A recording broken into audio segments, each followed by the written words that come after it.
It's officially back to school week for our area, and I can honestly say that we made the most out of the summer.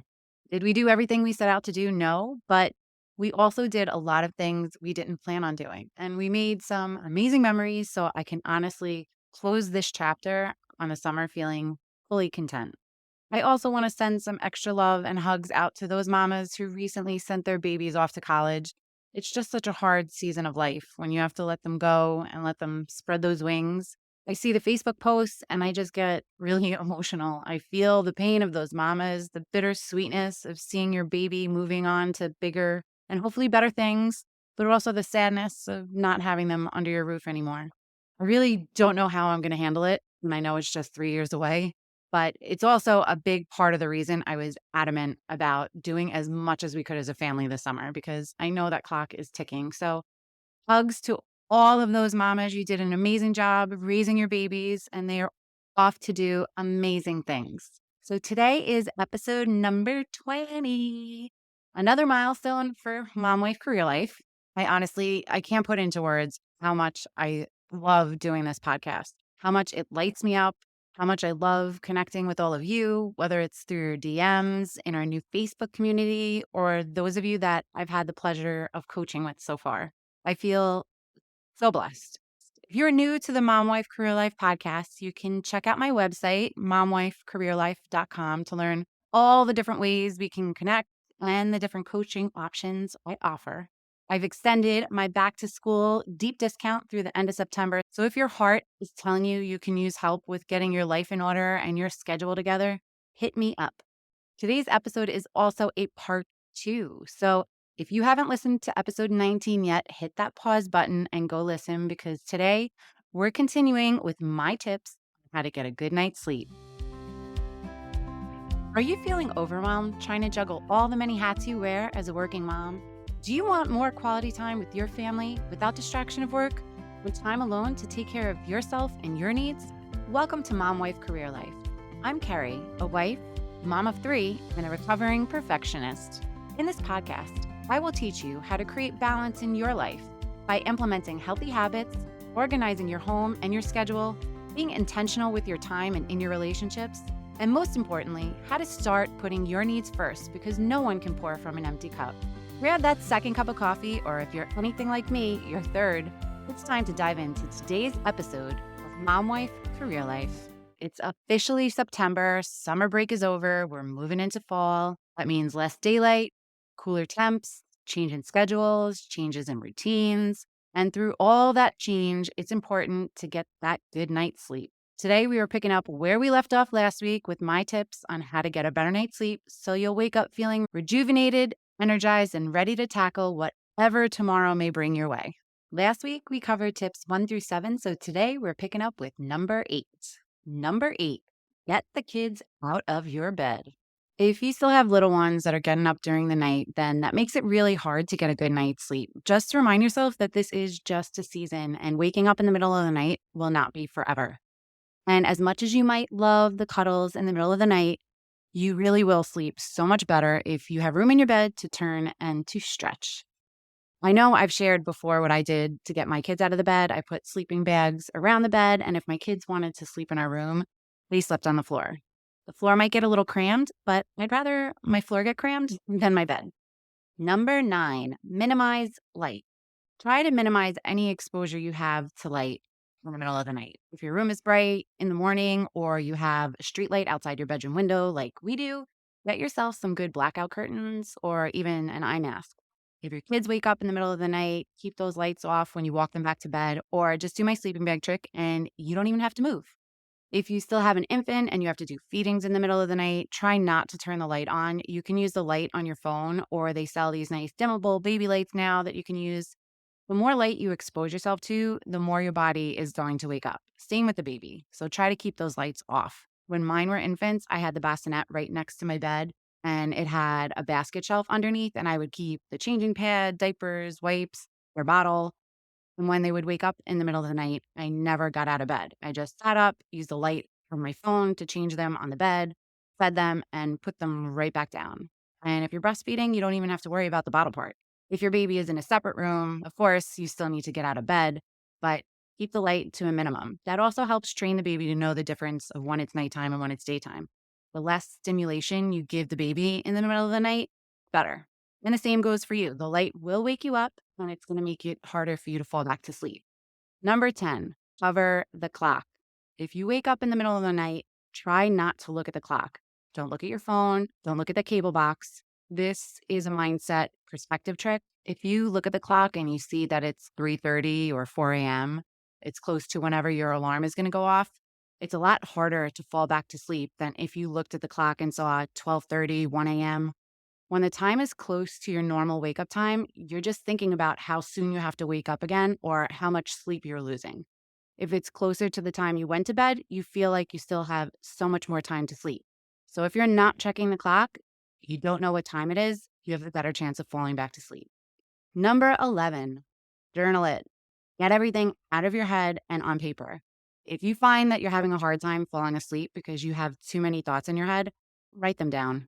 If you have any sort of anxiety or worry or anything that keeps you up at night, journaling can help get your thoughts clear and might actually give you the answers you're looking for. If you don't like to journal, you can just write down bullet points. You can leave a little notebook in your bedside, and maybe there's a bunch of things you thought about that didn't make it to your to-do list. Write them down and get them out of your head. I think I've mentioned this before, but it's worth sharing again. We have a rule in our house. Everyone, us and each kid, has a bedside table with a drawer, and that drawer is your private space, and you can't go in anyone's bedside table drawer without asking permission. This is for everyone. I will not go in my kids' drawer without asking them, and I hope that they would do the same for me. It's where they keep their journals and anything else they don't want anyone touching. My mom had a rule when I was younger that my diary was just for me, and I kind of expanded it to the entire drawer. It made my diary feel like a safe space and outlet for anything that was on my mind that I didn't want to share with anyone. And I want my kids to have that same feeling. To this day, I don't think my mom or anyone other than my brother ever read my diary. And the only reason I know that he read mine was because I read his and he wrote about reading in mine. So I'm not sure if I ever told him that. I think I was like 12. So sorry if you're listening. But technically, you did read mine first. So that kind of negates it. My kids also know that if I ever thought they were up to something questionable or I was worried that there might be something going on where they could be in harm, I would do what I needed to do as their parent. But thank God we haven't had to deal with anything like that. Number 12, meditate or pray.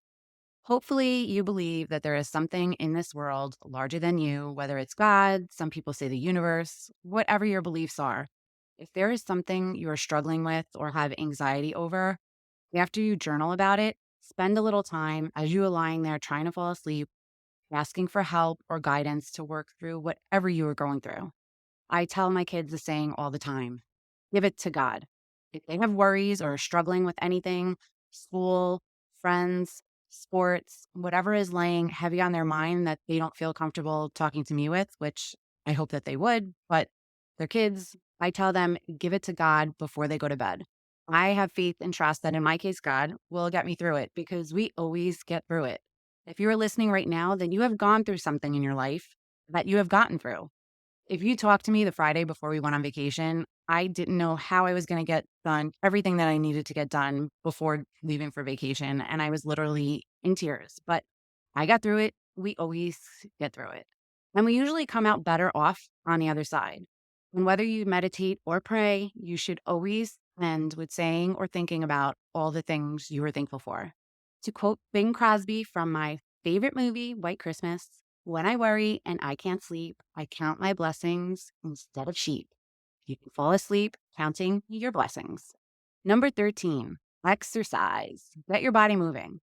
At this point in your life, you've heard about all the benefits of exercise, so I'm not going to get into all of them, but I will touch on how it helps you sleep. It is a great outlet for your stress. Whether you go on walks like me, go for a run, an exercise class, yoga, whatever you like to do, or if you hate exercising, do whatever you hate the least. But 30 minutes a day of movement can go a long way for your sleep.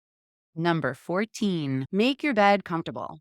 Invest in the right size bed, the right bedding, and the right pillows. You spend on average 1/3 of your day in your bed. It is worth the investment. I'm so happy I learned this lesson early in my life. When I got my first paycheck from my first real job out of college, the first thing I bought in my adult life was a new mattress.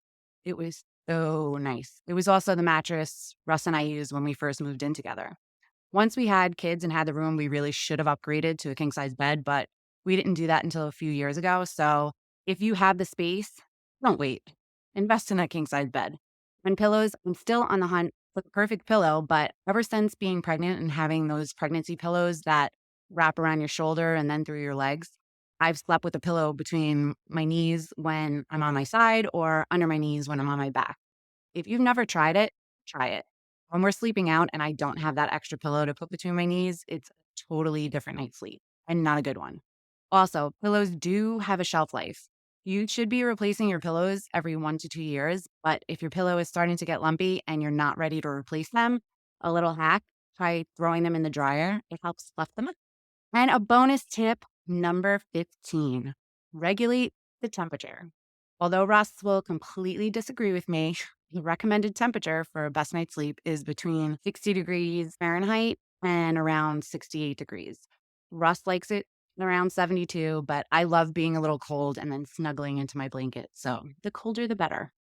Well, those are my 15 tips. If you didn't hear the first 7, go back and listen to episode 19. But to recap on today's tips, number 8, get the kids out of your bed.